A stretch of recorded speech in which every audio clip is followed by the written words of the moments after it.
ხუთი ყველაზე ხშირად დასმული შეკითხვა ნაწილი 2 აი ამის შესახებ. ოღონდ ამჯერად ვიდეოში უკვე იხილავთ ჩემ პირად მონობორბალს, რომელიც წინა ვიდეოში გამოჩენილისგან განსხვავებით არის გაცილებით უფრო დიდი, გაცილებით უფრო მძიმე და გაცილებით უფრო ტექნოლოგიურად განვითარებული.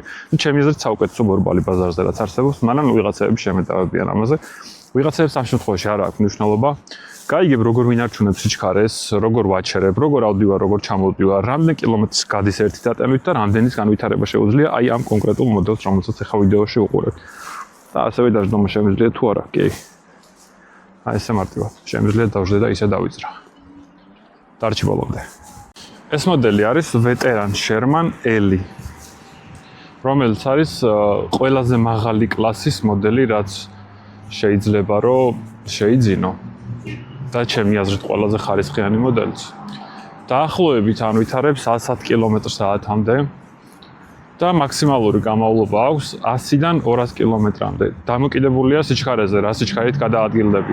თუ ძალიან ჩქარა დაგყავს დაახლოებით 100-120 კმ-ის ფარგლებში, თუ საშუალო სიჩქარით 140-150 კმ-ის ფარგლებში, ხოლო თუ წყნარად დაგორა 30-40 არაცილებ, ამ შემთხვევაში 200-მდე გავლაც შეუძლია. რა თქმა უნდა, დამოკიდებულია რაიდერის წონაზე, დამოკიდებულია გარე ტემპერატურაზე და დამოკიდებულია იმაზე, ზოგადად რა რელიეფზე დადიხარ. აქვს ისეთივე სრულფასოვანი ამორტიზაცია, როგორც მოტოციკლეტებს, ჰიდრაულიკური ამორტიზატორები აქვს. მუშაობს ძალიან სუფთად, ძალიან უხმოდ და დაცურავს, არ ვიცი რა შევალა, კარაქიივით. იმდენად სუფთად დაცურავს. და პატარ-პატარა უგზოობებზე საერთოდ არც იმჩნევა ისე გადადი. დიდ უგზოობებზე მუხლების მოდუნებით მარტივად გადავდივარ ძალიან. აი შემიძლია რომ მაგალითად ბულგაროქს ეგრეთ წოდებულ წოლიარე პოლიციელზე გადავიარო ჩქარა, ისე რომ მუხლებს მოადუნებ და ამორტიზატორი და ჩემი მუხლები ერთად ისე იზავენ, რომ საერთოდ შეგრძნება არც კი მექნება ფაქტიურად გადასვლის რა. ამ მოდელის საბაზრო ფასი არის დაახლოებით 4000-დან 4500 $-მდე გააჩნია. საიდან და როგორ ჩამოიყვან მაგის მიხედვით მართვას რაც შეეხება ძალიან მარტივია. უბრალოდ თავიდან ბიჭს ვაძლევ, ფეხს ავდგავ, მივდივარ. თუ აჩქარება მინდა ოდნავ წინ გადავიხრები, თუ ძალიან აჩქარება მინდა, ძალიან გადავიხრები. თუ ოდნავ შენელება მინდა, ოდნავ გადმოვიხრები, თუ უცებ გაჩერება მინდა, ბოლომდე მოვკაჩავ. მოხევას რაც შეეხება. საბურავად თუ გადავხრი მარცხნივ უხევს, თუ გადავხრი მარჯვნივ უხევს. ასეთი მარტივია. მოდი ბარემ ტროტუარიდანაც ჩავხდეთ. ოპა. ბორბლის სიმარტივე. უცებ გზიდან ადიხარ ტროტუარზე, უცებ გადაიფიქრებ. გადმოხტები. მერე ისევ ადიხარ. ისევ გადმოხტები. easy peasy. რაც შეეხება ბულგაროქზე გადასვლას, მოდი ჩქარა გადავიაროთ. აჰა. That's so easy. რომ არ გეგონოთ რომ მოხვევაზე რამე სვალობ, აი ხა გავაჩვენა. როგორ შეგიძლია ჩატალღოთ ძალიან მარტივად. აი ასე. უბრალოდ იქით, აქეთ, იქით, აქეთ. აი ესე მარტივად. აჩქარებას რაც შეეხება, მოდი ამ მანქანას ჩაუჭროთ უცებ. და უის შემთხვევით შემდეგ მანქანებს დავეწია. 80.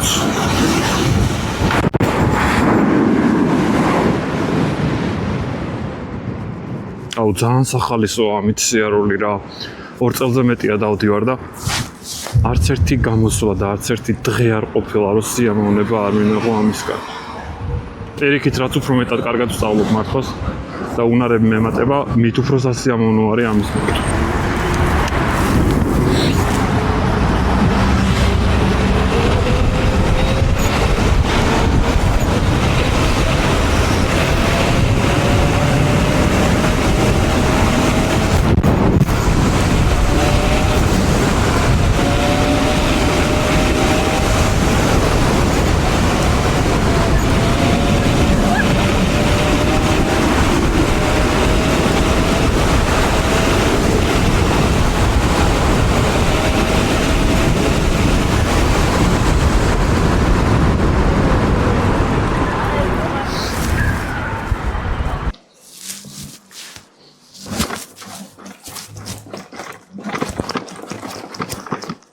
Easy.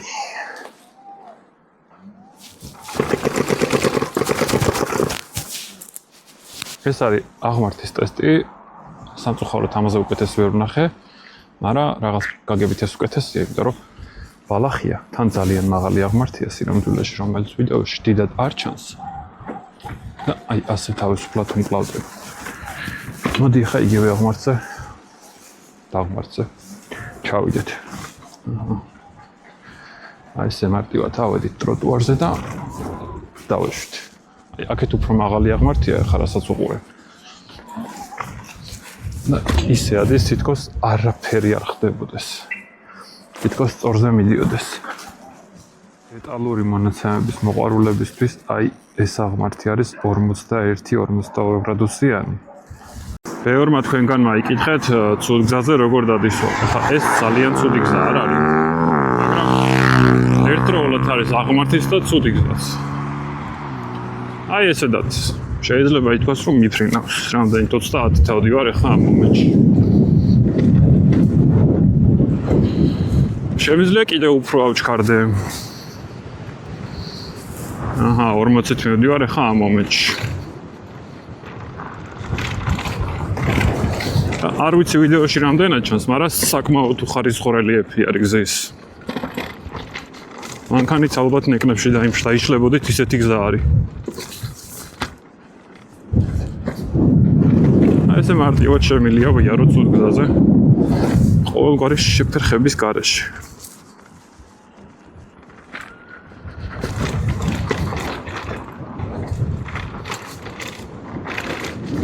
აი ამ წყობილობით რო ისიამოვნა, ახლა მივდივარ 45-ზე მეტრი 50 თითქოს.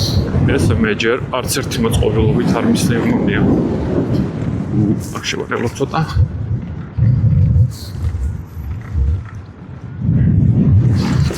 მოდი გზაზე გავიდეთ ახლა.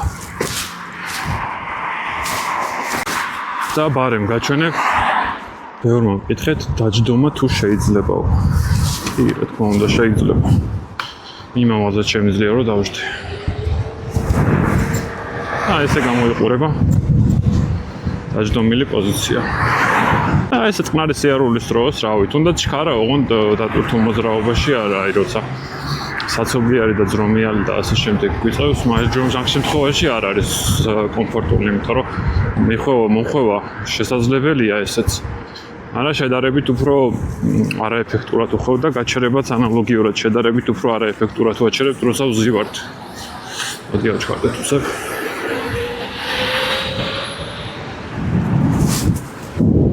და რო საცობი გადავიღო, რომ ამ მოწყობილობის ყველაზე მთავარი და დიდი პლუსი ღმერთო ჩემო, გადაადგილება ასეთ სისტემას არასოდეს არ ყოფილა. ბევრი სხვადასხვა ტრანსპორტი მაქვს გამოსული სხვადასხვა დროს, მაგრამ მონობორბალთან, მონოციკლთან არაფერი არ მოვა. აი სადაც ტანით გაეტევი, ფაქტიურად ყველგან ეტევი რა. და ეხლა მე მივდივარ ფრთხილად, სინამდვილეში არ ვჩქარო. და არ ვცდილობ რომ სასწრაფოდ გავასწრო საცობს. რა თქმა უნდა შეგიძლია გამოიყენო. კანონის მიხედვით არა, მაგრამ სინამდვილეში შეგიძლია გამოიყენო. ყველა ზოლი, პასლეინი, მასამე, მეორე, პირველი. მოდი აქაც გავიაროთ ბარემ.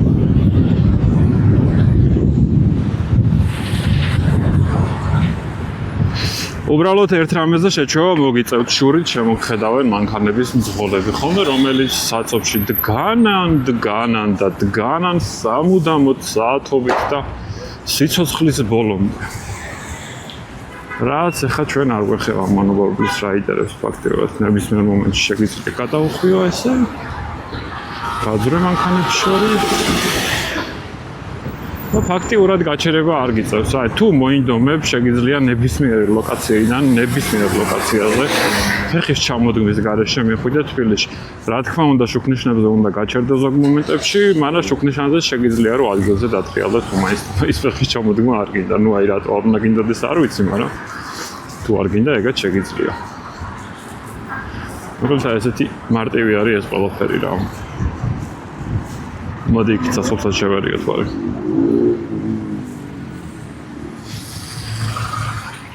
იმედია ამ კადრით ყველაფერი კარგად ჩანს ახლა. სადაც დავძრები, როგორ ადგილებში დავძრები და არაფერი არ გამოგრჩებათ. აი ეს უკვე ისეთი ვიწრო არის, სადაც გაძრომა აღარ წერს. მაგრამ აქედან შეგვიძლია ავუაროთ. აი ესე მარტივად. რა კაი იქნებოდა, რომ მანქანების მძღოლებმა დაამუღამონ ერთ ზოლში დგომა, სადაც დგას ქვები, იგივე ხაზზე იდგეს ყველა. აი ესე რაღაც ჭადრაკისებურად რო დგანან ხოლმე მანქანები, ეგ ცოტა არა კომფორტულია, არა მარტო მონობორბლებისთვის, მოპედებისთვის, მოტოებისთვის და ნებისმიერ ტრანსპორტისთვის, რომლებიც მანქანებს შორის მიბრძოლებით ხოლმე ხაცობის დროს. უფრო უსაფრთხოც არის, უფრო სწრაფიც არის გადაადგილება, ძალიან კომფორტულია. თვითონ მანქანის მძღოლი არაფერს არ კარგავს მაგითი. მაინც ვერსად ვერ წავა, თუ საცობში დგას, რა აზრი აქვს უბრალოდ. ხო გესმით. რადგან ესეთი მძიმე არის, ჩემს კორპუსს არ აქვს მაგალითად ასასვლელი ინვალიდებისთვის გათვალისწინებული და აი ესე ამყავს ხოლმე. მთელი ძალით არ ვაწოდე ხან ამ შემთხვევაში უბრალოდ უკნიდან როცა ბიძგს ვაძლევ ამას გონია რომ წილმა წავიდეს და მიდის და თვითონ აყავს თავისი თავი. ჩამოყვანას რაც შეეხება ზუსტად იგივე პრინციპი არის, ოღონდ უკნიდან მიყავია ხელი. ჩამოვდივარ. აი ეს. თითქმის არასდროს არ მიწევს ხელში აღება ამ ბორბლის.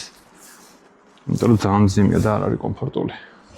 და ბოლო რატო უნდა იყიდო მონობორბალი? რავი, ძალიან მარტივად ფარავ საცობებს. მით უმეტეს თუ ასეთი მაღალი კლასის მოდელი ყავს, რომელსაც საკმარის სიჩქარისგან ვითარება შეუძლია. იღებ უამრავ სასიამოვნო ემოციას მართვის დროს და ასევე ხალხისგან, ვინც ქუჩაში ხედავენ და არავინ არ თქვას, რომ ეხა მაგას მნიშვნელობა არ აქვს. მე მაგალითად ბავშვებით ვიხარია ხოლმე, როცა ბავშვები განსაკუთრებით გაოცებული სახეებით იყურებიან ხოლმე და მეც მაგათ შეშთავით მიხარია ხოლმე, როცა ესე მიყურებენ და ვცდილობ ხოლმე, რომ პირიქით უფრო გავახარო რაღაც ისეთ რაღაცებს, ვაკეთებ ხოლმე მოულოდნელად რაღაც გაოცებული ემოციებით ვიკვებები ესე ვთქვათ მაგ დროს რა. რავი, მოვლა ძალიან მარტივია, ძალიან ცოტა თანხის დახარჯას მოითხოვს მოსავლელად. არც ფიქრი გჭირდება, არც სერვისი გჭირდება, ოდნავ მოხერხებული ადამიანი თუ ხარ და რამოდენიმე ხელსაწყო თუ გაქვს, შეგიძლია რომ ყველაფერი შენი ხელით გააკეთო და რავი, ჩემთვის ეგ ძალიან დიდი პლუსი არის ხა, იმიტომ რომ არ მიყვარს ხელოსნებთან ურთიერთობა დიდად, ან სხვა ტრანსპორტებიც ყავს, მაგრამ შერ შემთხვევაში მაინც ამას ვარჩევ ხოლმე, როცა სადმე ვარ წასასვლელი, იმიტომ რომ ძალიან ბევრი მიზეზის გამო მოკლედ რა. ყიდვა შეგიძლიათ InMotion ჯორჯიაში ან e-scooter ჯორჯიაში. ორივეს ლინკს დავტოვებ აღწერაში. თუ რამე დაინტერესებს, დამიწერე კომენტარებში და ვეცდები უპასუხო. მადლობა ყურადღებისთვის. მომავალ შეხვედრამდე.